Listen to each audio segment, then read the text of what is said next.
మంత్రి గారు ఆ రోజు వైట్ పేపర్ ప్రెజెంట్ చేసిన రోజు నుంచి ఈ రోజు వరకు ఇలాంటి బిల్లు కోసం ప్రతి ఒక్క పౌరుడు ప్రతి ఒక్క మహిళలు ఎదురు చూస్తున్న సమయంలో ఈ బిల్లు రావడం చాలా సంతోషకరమైన విషయం అధ్యక్ష. దీన్ని ప్రతి ఒక్కరూ స్వాగతిస్తున్నాం అధ్యక్ష. అధ్యక్ష, ఎక్కడైనా లా అండ్ ఆర్డర్ ప్రాబ్లం వస్తే ముఖ్యంగా దానివల్ల ఇబ్బంది పడేది ముఖ్యంగా మహిళలు, పిల్లలు. తాగి వచ్చి కొట్టేది పిల్లలనే, తాగి వచ్చి కొట్టేది మహిళలనే. ఎక్కడ ఏ క్రైమ్ జరిగినా ఇబ్బంది పడేది కుటుంబము, మహిళలు, పిల్లలు. గాంజా వల్ల యువత పాడైపోతే దానివల్ల బాధపడేది కూడా మహిళలు, కుటుంబమే. ఏదైనా గొడవలు జరిగితే ఆ ఇంటి యజమానికి ఏదన్నా అయితే ఇబ్బంది పడేది ఇంట్లో ఉన్న గృహిణి, పిల్లలు మాత్రమే అధ్యక్ష. ఈ గత 5 సంవత్సరాలుగా లా అండ్ ఆర్డర్ సమస్యలు ఎక్కువయ్యాయి. అవి 2 రకాలుగా జరుగుతున్నాయి: భౌతిక దాడులు, మానసిక దాడులు. అమాయకుల పైన దాడులు, భూకబ్జాలు, బెదిరింపులు, మహిళలు, పిల్లలపైన అఘాయిత్యాలు చేస్తూ అధికారం ఉందని తక్కువ టైంలో ధనవంతులు అవుదాము, అధికారం ఉంది కదా ఇది మనకు సపోర్ట్ చేస్తుందని చెప్పేసి అమాయకుల మీద, ఆడపిల్లల మీద, అమాయకుల ఆస్తుల మీద, ఇల్లుల మీద ల్యాండ్ కబ్జాలు, ఆర్థిక సంబంధమైన వ్యవహారాల్లో దూరడం చేస్తూ పూర్తిగా లా అండ్ ఆర్డర్ని కాంప్రమైజ్ చేశారు అధ్యక్ష గత 5 సంవత్సరాల నుంచి. 2వ విధానం ప్రకారము సోషల్ మీడియాలో దాడులు అధ్యక్ష. ఈరోజు మీరు ముఖ్యంగా గమనిస్తే ఈ 5 సంవత్సరాల్లో ఎంతో మంది అమాయకుల మీద ఏ ఎవిడెన్స్ లేకుండా దాడులు చేయడము, వాళ్ళ మీద రకరకాల కేసులు పెట్టడం జరిగింది అధ్యక్ష. అందులో మేము కూడా బాధితులమే అధ్యక్ష. లాస్ట్ టైము అంగళ్ళ కేసులో సీఎం గారు ప్రతిపక్ష నేతగా వెళ్ళి ప్రజలను కలుస్తుంటే వాళ్ళని రెచ్చగొట్టి పులివెందుల్లో సభ సక్సెస్ అయింది కాబట్టి అంగళ్ళలో సభ సక్సెస్ కాకూడదని చెప్పేసి వాళ్లే ప్రజలను రెచ్చగొట్టి రాళ్ల దాడి చేసి ఆ రాళ్ల దాడి తెలుగుదేశం పార్టీ వాళ్ళు చేశారని చెప్పేసి వందల మంది తెలుగుదేశం కార్యకర్తల మీద కేసులు పెట్టిన సందర్భం మనం చూసింటాం అధ్యక్ష.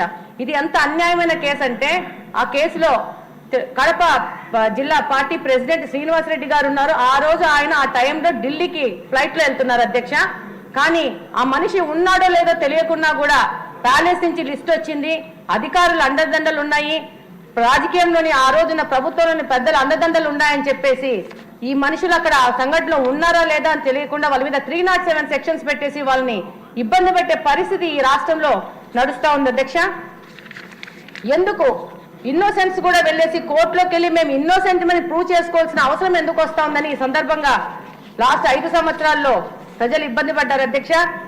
అలాగనే ఒక న్యూస్ ఛానల్ పెట్టుకొని ఆ న్యూస్ ఛానల్లో తప్పుడు కథనాలు నడుపుకుంటూ అమాయకులైన వాళ్ళని ఇబ్బంది పడుతూ వాళ్ళని రాజకీయంగా, మానసికంగా క్షోభ పెడుతూ ఈ 5 సంవత్సరాలు ఈ యొక్క చట్టాన్ని, న్యాయాన్ని నడిపినారు అధ్యక్ష ఈ యొక్క ప్రతిపక్ష పార్టీ వాళ్ళు. ఇంకా 2వ రకం సోషల్ మీడియా అధ్యక్ష. సోషల్ మీడియాలో మహిళలు ఎంతో కాలం నుంచి రాజకీయాల్లో ఉన్నారు. ఎప్పుడు వాళ్ళ మీద ఇంత పెద్ద ఎత్తున దాడులు చేయడం కానీ, వాళ్ళ పర్సనల్ లైఫ్లోకి వెళ్ళడం కానీ, వాళ్ళ మీద రకరకాల అభ్యంతరకరమైన స్టోరీలు పెట్టడం కానీ ఎక్కడ జరగలేదు. ఈ 5 సంవత్సరాల నుంచి అధ్యక్ష ఈ విధమైన పోస్టులు పెట్టడము, ఆ పోస్టులలో వాళ్ళే ఒక గుంపును పెట్టుకొని దానికి లైక్స్ చేయడము, వాడినే మళ్ళీ రీపోస్ట్ చేసుకోవడము, తండ్రి వయసున్న లాంటి వాళ్ళతో కూడా వాళ్ళని కలిపి ఆ పోస్టులు చేసి ఈ సందర్భంగా నేను తెలియజేసుకుంటున్నాను అధ్యక్ష. మీ యొక్క ఫోటో పెట్టేసి నన్ను పెట్టేసి పోస్ట్ చేసిన సందర్భం కూడా ఈ సందర్భంగా మీ అందరికీ తెలియజేస్తున్నాను అధ్యక్ష. మీరు నా తండ్రి అంత వయసున్నంత వారు, వాళ్ళకి ఏం లేదు. మమ్మల్ని మానసికంగా ఇబ్బంది పెట్టడం, మానసికంగా క్షోభ పెడితే వాళ్ళకి అడ్డం లేకుండా పోతుంది, వీళ్ళు డిప్రెస్ అయిపోతే వాళ్ళకి అడ్డం లేకుండా పోతుంది అనే ఒక్క ఆలోచనతో ఈ విధమైన సాంప్రదాయాన్ని తెరలేపారు అధ్యక్ష. ఈరోజు పోలీస్ స్టేషన్లలో కూడా కబ్జా చేసేసుకొని అప్పటి నాయకులు పోలీస్ స్టేషన్ కబ్జా చేసుకొని ఆ రోజు దాడులు చేసే పరిస్థితి వచ్చింది అధ్యక్ష.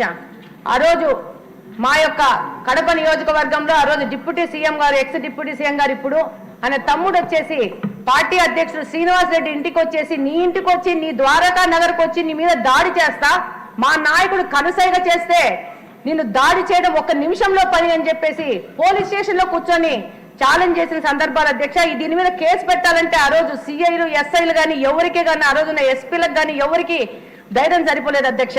చివరికి ఆ పోలీస్ స్టేషన్ లో ఉన్న సిఐ గారు ట్రాన్స్ఫర్ చేసుకొని పోయే పరిస్థితి వచ్చింది. కానీ బాధితుల మీద, బాధించిన వాడి మీద కేసులు పెట్టలేని పరిస్థితుల్లో ఈ లా అండ్ ఆర్డర్ ని కాంప్రమైజ్ చేశారు అధ్యక్ష. అలాగనే ఈరోజు చూస్తే మీడియా ద్వారా మహిళలపై దాడులు ఆపడానికి కఠినమైన చట్టాన్ని తేవాలని ఎందుకు పదే పదే కోరుకుంటున్నామంటే, ఒక ఇన్సిడెంట్ జరిగింది అధ్యక్ష. ఒక వ్యక్తి ఒక మహిళపై దాడి చేసి ఒక మాట అన్నారు, మే తెరి బేటీకో ఉఠాతాము అని. నేను ఈ సందర్భంగా సభలో అందరిని అడుగుతున్నాను, క్యో బేటీకో ఉఠాతే, బేటేకో క్యో నై ఉఠాతే? అంటే మహిళ ఫిజికల్ గా స్ట్రాంగ్ కాదన్నా ఆమె మీద దాడి చేయగలుగుతామనే అహంకారంతోనా ఈ మాట మాట్లాడుతున్నారని ప్రశ్నిస్తున్నాను. ఆ మహిళకి 2 కొడుకులు కూడా ఉన్నారు. ఏం కొడుకుని ఎత్తుకుపోతానని చెప్పలేదే, నీ కూతుర్ని ఎత్తుకుపోతానని ఎందుకు అంటున్నారు? అంటే ఈ సాంప్రదాయం అనేది మన సొసైటీలోంచి తీసేయాల్సిన అవసరం ఉంది అధ్యక్ష. దానికి ఇలాంటి కఠినమైన చట్టాలు అవసరం అధ్యక్ష. ఈ క్రమంలోనే నా మీద సోషల్ మీడియాలో పోస్ట్ చేస్తే నేను వెళ్ళి సంబంధిత అధికారులు ఆయన మీద కేసు రిజిస్టర్ చేయమని చెప్తే అధ్యక్ష, ఎందుకంటే చెయ్యలేము, చిన్న చిన్న పెట్టి సెక్షన్స్ పెట్టి కేసు రిజిస్టర్ చేసి ఎట్లయినా 3 సంవత్సరాల్లో కంటే తక్కువ శిక్ష పడుతుంది కాబట్టి అంత అవసరం లేదు కేసు పెట్టడము అని చెప్పిన సందర్భాలు ఈ అధికారుల్లో మేము వీటిని విన్నాం అధ్యక్ష. నేను అడుగుతున్నాను అధ్యక్ష, ఆ అధికారి చెప్తాడు ఐ హ్యావ్ సింపతి, మీ బాధ మాకు అర్థమైంది, కానీ అవసరమా 3 సంవత్సరాల కంటే తక్కువ శిక్ష ఉంది కాబట్టి బెయిల్ వస్తుందని చెప్పిన సందర్భాలు అధ్యక్ష. ఈ రోజు 2024వ సంవత్సరంలో ఇప్పుడున్న ఏ మహిళ అయినా ఎవరి సింపతి కోరే పరిస్థితులు లేదు అధ్యక్ష.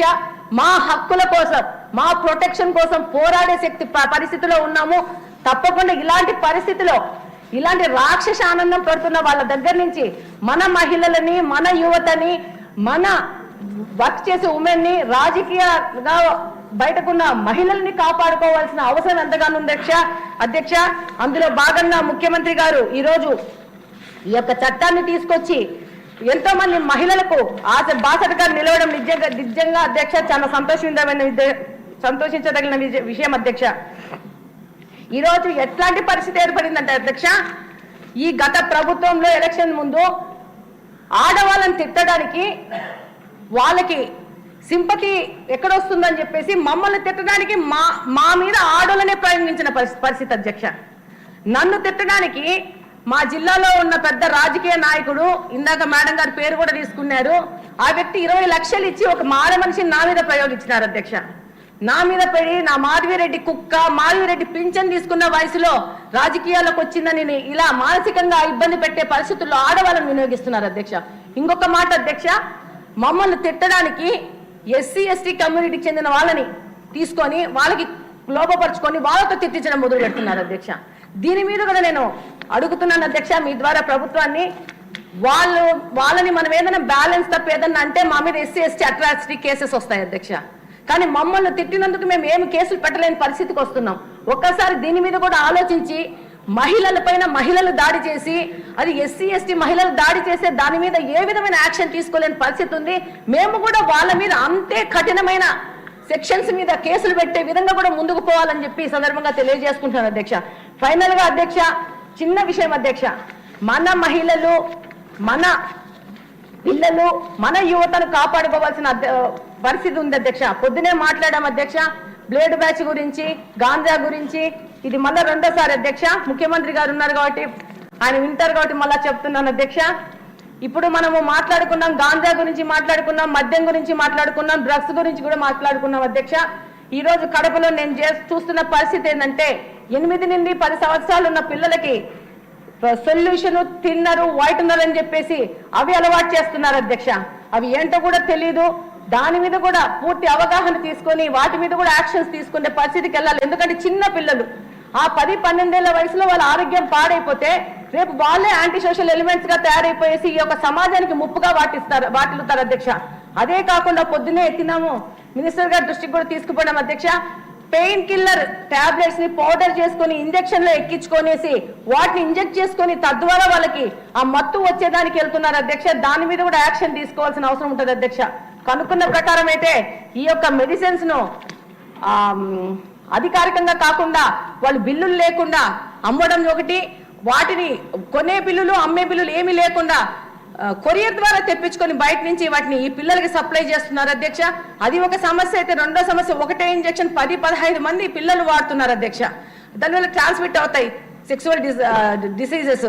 దాంతోపాటు తల్లులు వచ్చి మా పిల్లలని జైల్లో వేసేయండి అమ్మా, మేము కంట్రోల్ చేయలేకపోతున్నాము అనే విధంగా ఈరోజు సమాజం ఉందంటే ఇది చాలా అలార్మింగ్ సిచ్యువేషన్ అధ్యక్ష. దీని ప్రకారం ఈరోజు ఈ బిల్లు రావడం చాలా సంతోషించదగిన విషయము. దాంతోపాటు ఇలాంటి మైన్యూట్ విషయాలు కూడా గుర్తులో పెట్టుకొని వాటి మీద ఏం యాక్షన్ తీసుకుంటారనేది కూడా మీరు ఆలోచించాలని ఈ సందర్భంగా ముఖ్యమంత్రి గారికి అలాగే మినిస్టర్ గారికి విన్నవించుకుంటున్నాను అధ్యక్ష. థ్యాంక్ యూ అధ్యక్ష.